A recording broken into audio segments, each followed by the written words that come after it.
What is up, CMS Braves? Welcome back to another edition of the 14th Colony Vodcast. It is Monday, January 11th, and Mr. Congleton, your hair looks great. Oh, Mondays, you never know. Never know how it's going to turn out. You never know about Mondays. That's 100% true. So today we are speaking of great things. We're talking about railroads, the Erie Canal, and different ways that, during and after the Industrial Revolution, we started getting around and started shipping goods around and things of that nature. So, Mr. Congleton, what do you got ready for us today? Yeah, today. So as we started producing things quicker and faster with the factory system and interchangeable parts and those things you learned about last week, now we're getting to the point where it's, okay, we can make these, but it's still going to be expensive because it takes such a long time to get those goods from place to place. All right. America's a giant country. So how are we going to get things there? Well, traveling by river was like one of the first ways that we traveled, and it was pretty quick, right? But going upstream was kind of tough. And so what we are looking at now are some of the inventions like the steamboat, which I think was in last week's reading a little bit. The canals. We're going to make a man-made river. So the Erie Canal connects New York City all the way to Lake Erie.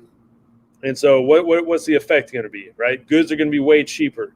Now you can get things to the Great Lakes and then go all over the Midwest. The population is going to grow. There's going to be towns next to the city, to the canals.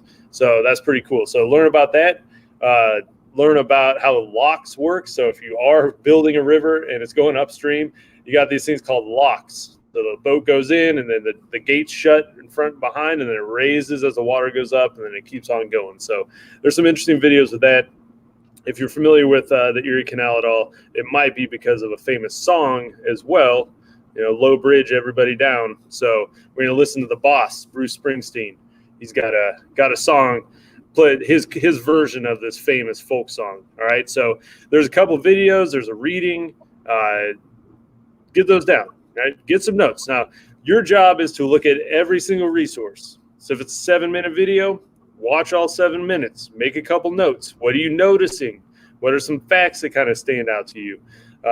When you watch the Bruce Springsteen video, making a couple notes about that, right? Just two observations. We're looking at observations, thoughts, concepts, things that come into your mind, so you can keep those down and let us know that you're getting that information. Okay. That's right. And I think it's interesting to look back, and if you guys can recall back on your recall from 6th grade when we talked about early river civilizations in world history and how the United States was kind of built in a similar fashion. If you look at where some of these big metropolises are formed in these industrial cities, it's around rivers and it's around bodies of water, because that's how we traveled. That's how, trading happened and stuff. So the way the United States, the country we live in, was constructed is very similar to just how these civilizations way back when were also built. So that's interesting to look at and kind of make that connection.